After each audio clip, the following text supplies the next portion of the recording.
Hey everyone, and welcome to this explainer. Today, we're going to unpack a massive civilizational shift. We're talking about the complete redefinition of what actually makes a person valuable in our modern world. And look, this isn't just about economics or the latest tech trends. It's fundamentally about how you choose to spend your life. Let's dive right in. We've got to start with this incredibly stark quote from our source material. Time is not only time is life being spent. I mean, just really think about that for a second. Time isn't just some abstract scheduling tool. It's not just blocks on your Google Calendar. It's the non-renewable substrate of your actual life. Every single day converts your possibility into history. So when you lose an hour to scrolling or distraction, you aren't just mismanaging your time management app, you're actually losing a piece of your embodied existence. And when we frame time like that, as metabolized life, it forces us to ask a pretty uncomfortable question. What are you truly exchanging your finite existence for? Think about it. We treat our money with such careful accounting, making sure every dollar goes exactly where it's supposed to. Yet we often just blindly hand over our attention, our vitality, and our years, which are the true currencies of our lives, without a second thought. Are you buying clarity and deep connection? Or are you buying endless distraction and unresolved potential? To answer that, here is our roadmap for today. Number 1, the true currency is life. Number 2, the old prestige of knowledge. 3, the collapse of information scarcity.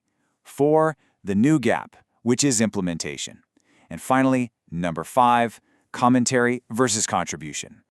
All right, kicking things off with Section 1, the true currency is life. And the main takeaway here? Finitude is not a flaw. You know, our modern culture constantly tells us that having endless choices and limitless options is the ultimate goal. But limitation isn't a design flaw that we need to avoid. It's actually the very architecture that makes meaning possible. Think of a river. A river literally requires banks to generate force and momentum. If water just spreads everywhere with absolutely no boundaries, it doesn't become a powerful river. It just becomes a stagnant swamp, right? Language needs grammar to make sense out of infinite noise. So when we constantly rebel against having limits, we think we're defending our freedom, but we're actually just resisting the basic rules of reality. Keeping your identity endlessly open-ended doesn't make you free. It just causes you to leak your life into noise. I absolutely love this phrasing here. Endless optionality creates a low-grade hallucination of freedom. Sure, you can open 50 browser tabs, you can research 10 different career paths, and you can imagine 1,000 different futures. But while a child imagines endless futures, an adult eventually has to convert some of those futures into reality. And you do that through the costly, beautiful act of limitation. Moving right along to Section 2, the old prestige of knowledge. This is all about the era when information was basically a fortress. Think back to how things used to be. For centuries, institutions were the ultimate gatekeepers. Information had incredibly high friction attached to it. Simply being informed, or holding a rare document, or just knowing the right specialized jargon gave you immense prestige and leverage.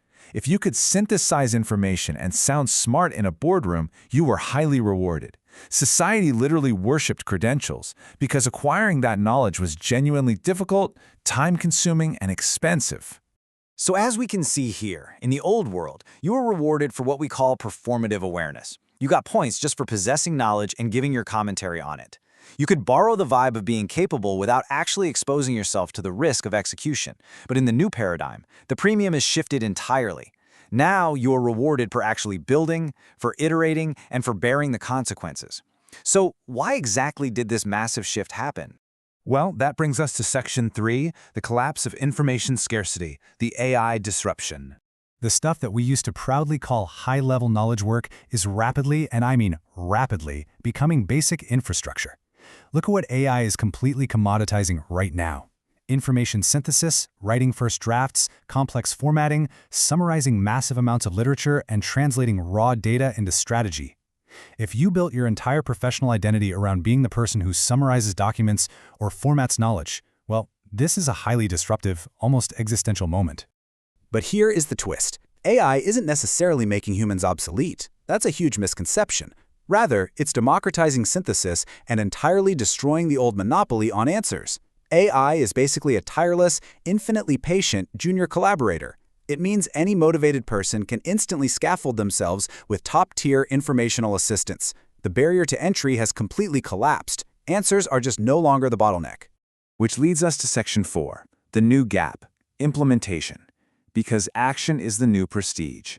If literally anyone can instantly generate a brilliant, world-class strategy, then the winner is simply the person who can actually execute it.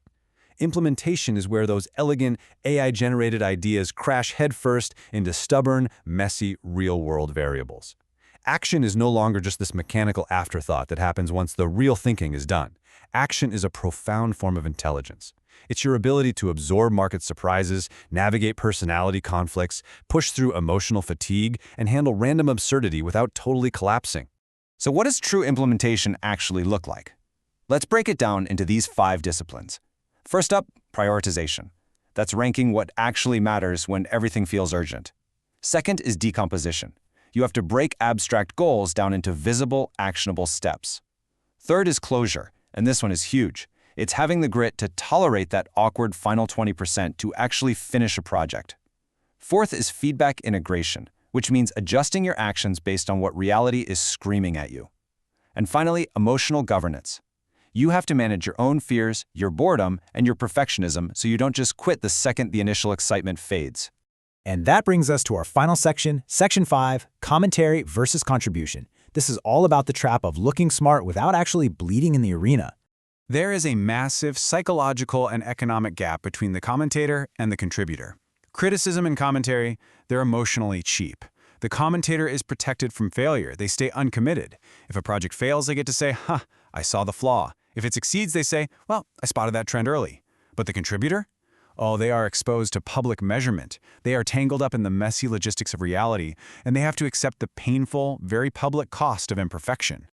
This is a tough pill to swallow, but highly intelligent people often use constant learning, planning, and refining just to protect their egos from being tested by the real world. They hoard their potential. Why? Because potential is a safe hiding place where reality can never disprove your genius. They convince themselves that just one more course, one more book, or one more framework will finally make them ready. But the truth is, readiness is often just a beautiful, sophisticated form of procrastination. We are living in a world completely swollen with answers. Your ability to simply explain things is no longer a unique advantage. It is the absolute bare minimum. Knowledge was once the giant gate you had to pass through to be successful. Now, it's just the floor you stand on. The bottom line is that AI is not making humans obsolete, it is making our excuses obsolete. So, I'm going to leave you with this final, challenging thought to chew on. Are you going to continue hoarding your potential in the comfortable safety of commentary?